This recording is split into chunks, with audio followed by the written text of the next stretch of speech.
Good day, 360 family. Welcome to a new episode on the 360 show. It is the ultimate finale for the SA20 as they head into the knockouts, and four main teams will be fighting it out for the trophy. Also, India take care of England in that final T20 international as India clinched its series 4-1. Very convincing series win as they move into the ODI series now. So lots to play for there. And talking about clashing leagues, a lot of cricket around the world, a lot of T20 tournaments happening around the world, and a lot of them clash. What is too much and what not? It's all happening on the 360 show. Let's go.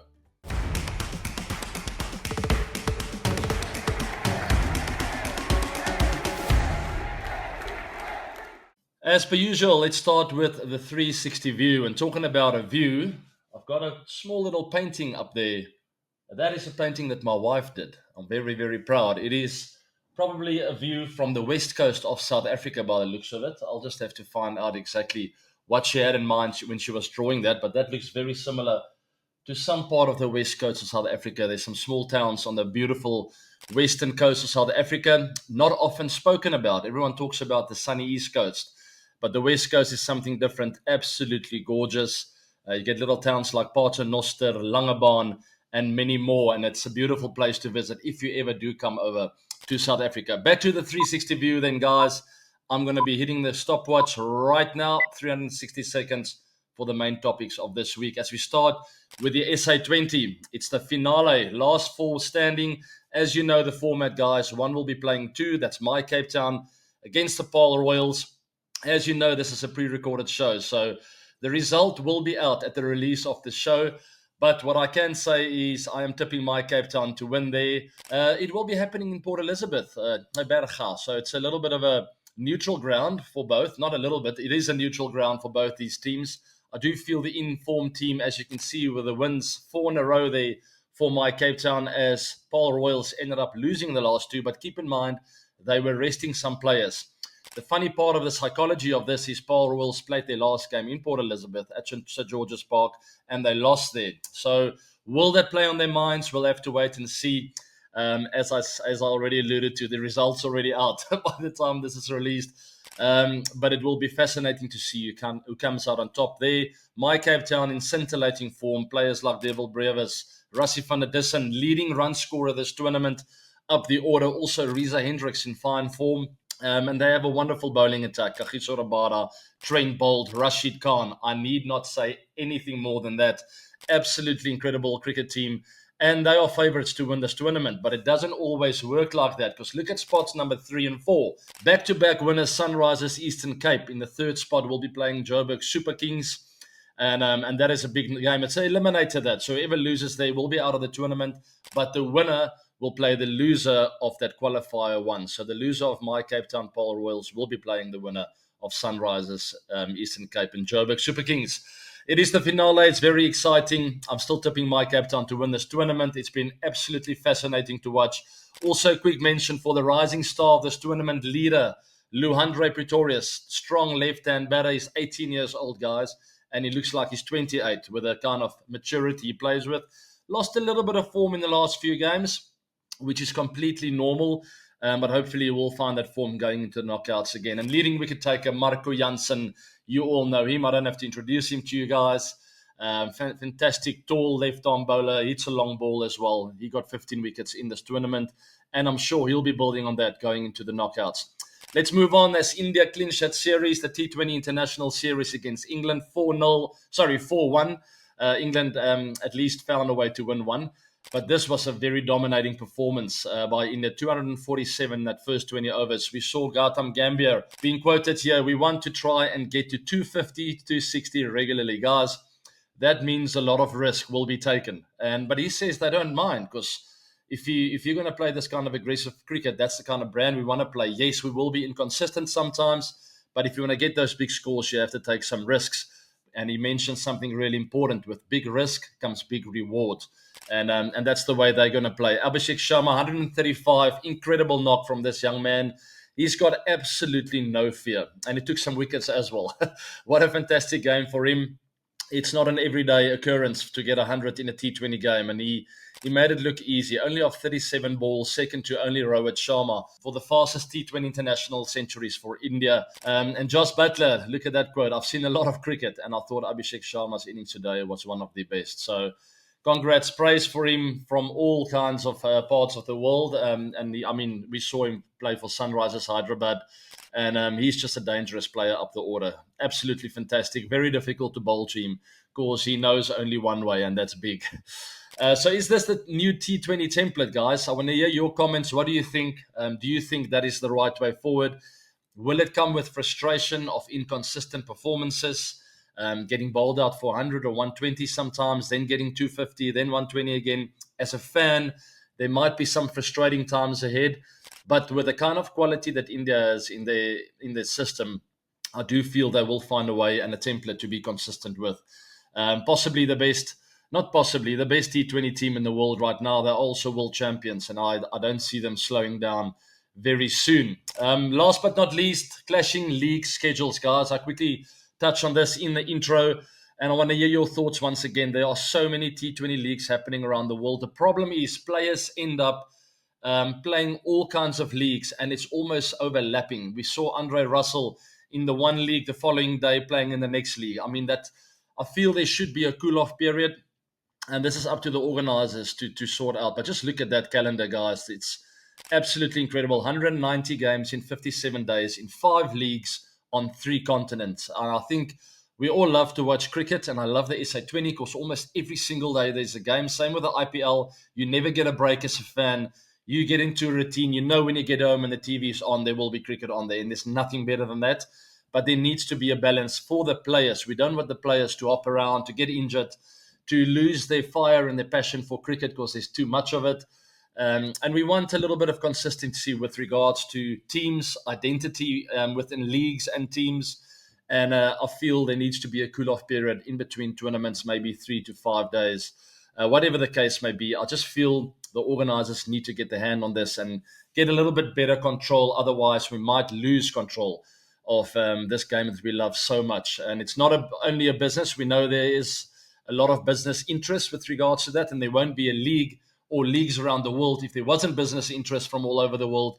But we need to manage it carefully, and balance in life and in cricket is crucially important. That is the 360 view. We'll now move on to the new segment, From AB to 360.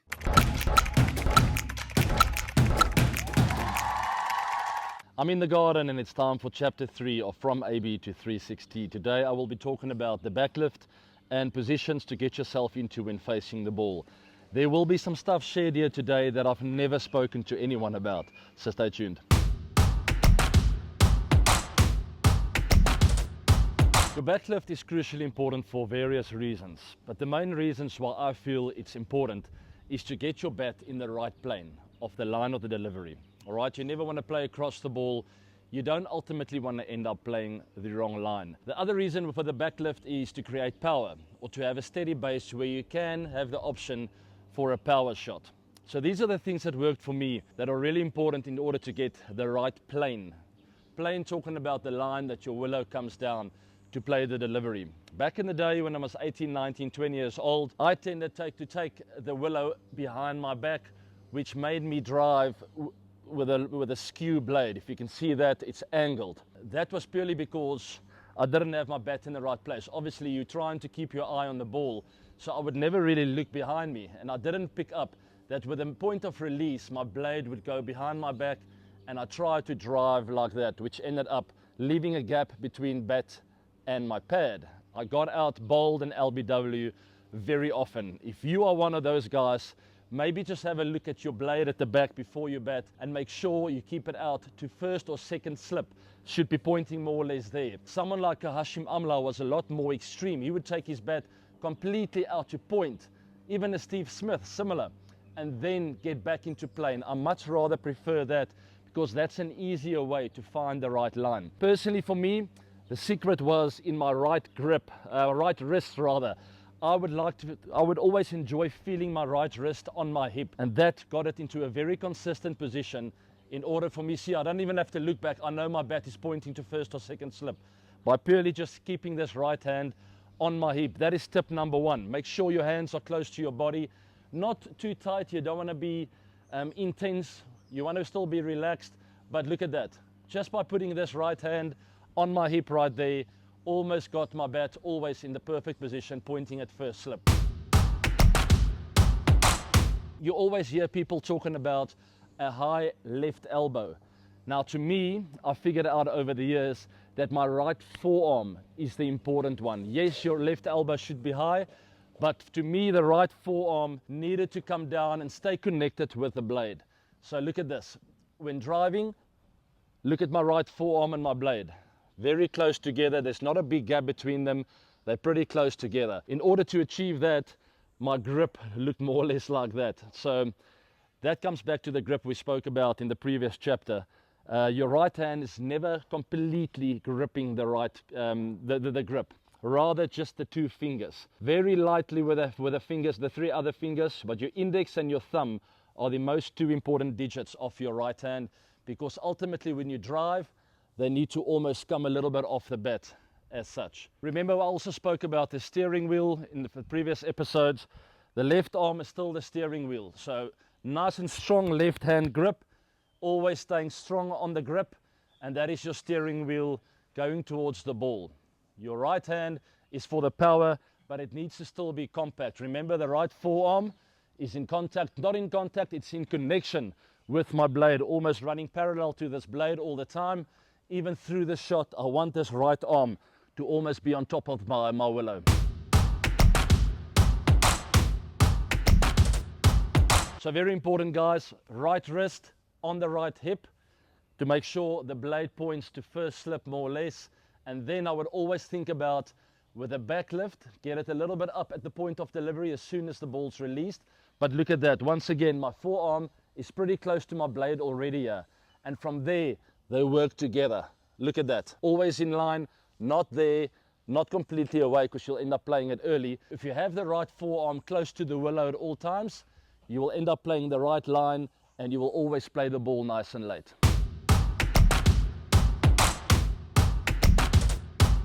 Doesn't matter the line of the ball, you always want this right forearm to work with your willow and to stay in contact with it. Even if you're driving outside off, you want this right arm to almost be on the blade. Look at the kind of positions I get into when I focus on that. The minute you start leaving that right forearm, that's where you start getting yourself into trouble. You start finding the edge, balls start beating you on the inside, because there's no connection between your forearm and the blade. You always want your right forearm to operate with the blade. You'll see Virat Kohli doing this really well. Sometimes he's naughty of pushing at it a little bit outside off.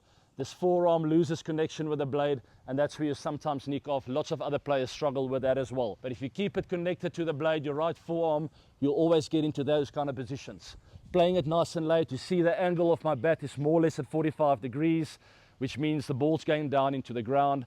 It's a very strong position to be from, even if you want to do power hitting.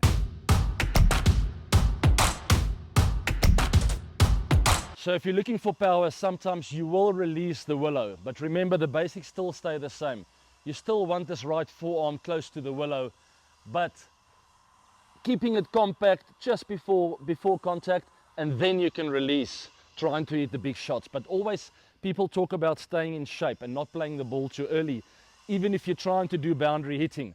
But you still got to do these basics well. Keep that forearm close to the blade, head nice and upright, and at the point of contact, that's where you want to still be in shape, and then you can release and open up these hips to look for a little bit of power. You have to do the basics well first, even with every delivery, even when looking for big shots, the basics need to be spot on.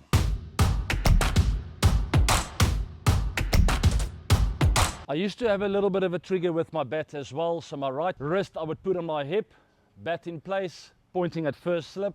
I would always have a little bit of a bounce with my blade, because right at the point of delivery, after I've done my trigger movement, which gets me into a good strong position, I'm dead still at the point of delivery. But from here on in, I would bounce it, and the minute the ball's release, that's where I go back and across, and my bat picks up a touch. But the minute my bat picks up, yes, my hand leaves my hip a touch, but look at my forearm. It's in connection with the willow. So right wrist on your hip, little bit of a bounce, back and across, up. Look at that connection. My forearm is ready Everything is perfectly in place, and I'm ready to play the ball nice and late, compact, with this arm staying in touch with my willow. I hope it works for you. Some really good tips that worked for me over the years, and I got a lot of success from it. I hope you enjoyed chapter 3 of From AB to 360. Until next week. All right, it's the CommBox time. We had a lot of fun out there, and I hope you guys enjoyed today's coaching video from AB to 360. I also want to know what you think of this bat that I'm using for these shows. Yeah, my own little design. I'm having a bit of fun with that. I'm bringing some color in, so very soon I will have some new bats on there, and maybe I'll just use them when I play a bit of cricket later this year. All right, the CommBox guys. Hi, AB Teja here. Your involvement in the SA20 League has been fantastic for young cricketers. Thank you. How do you feel about mentoring the next generation of players? First of all, privileged and honored that some youngsters want to know what I think of when it comes to cricket. Apologies, my seat was moving down. And I really enjoy working with the youngsters, especially those that are open to listen and to learn. And I mean, I'm not always going to give good advice necessarily. Some advice that I give might not work for someone, but work for someone else again.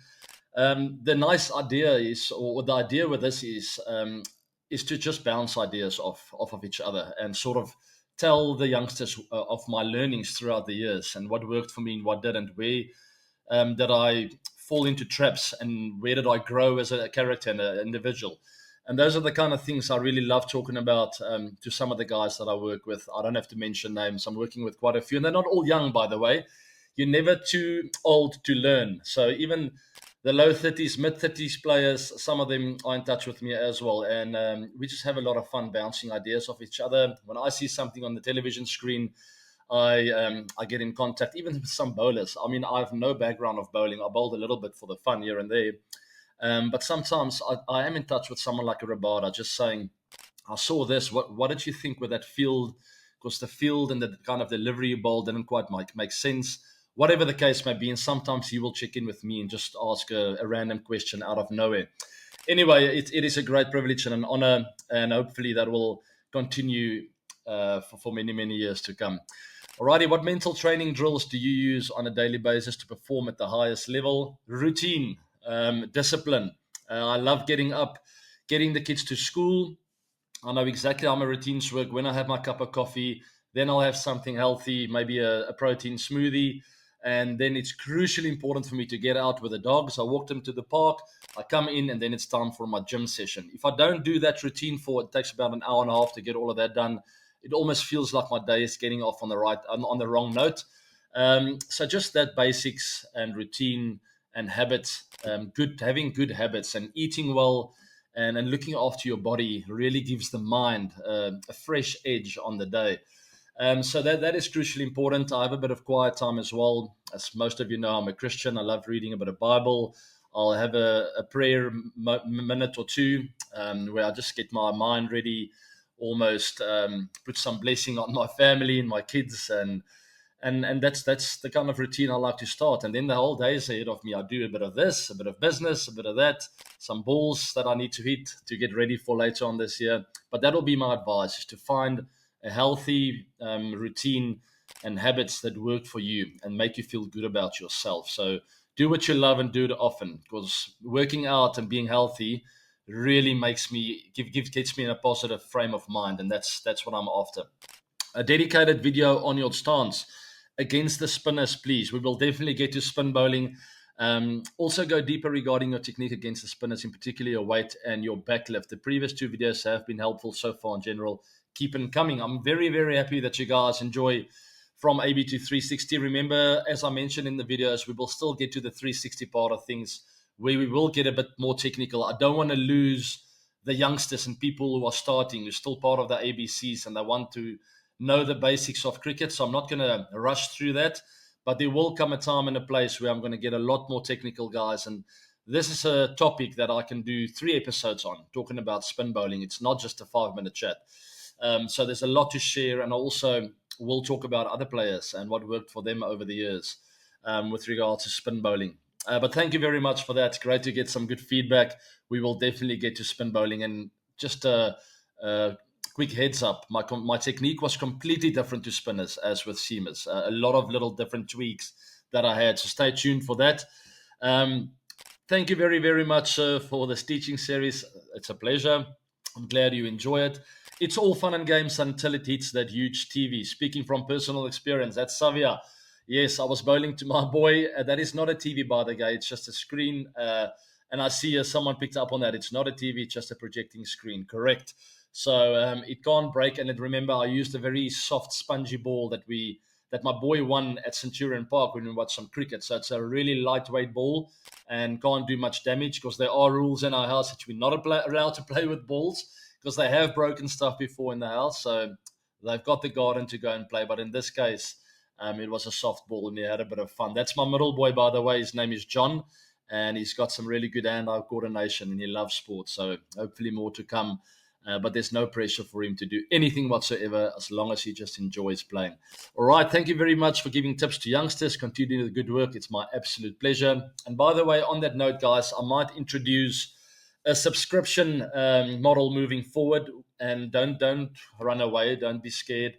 It is all for a good cause. It will all go into my charity fund. But I will update you guys with regards to that. I will still be releasing free stuff, but some of these coaching videos I'm going to ask some people to almost just tip me and my foundation trust. And I will also obviously always update you guys with regards to where that goes. But stay tuned to that. I hope it's not bad news for you all. I just think helping other people, I'm giving you guys love. And then if you give me love back, I can help other people again who are struggling to get through school or don't have a home or food. And every cent will be used for that.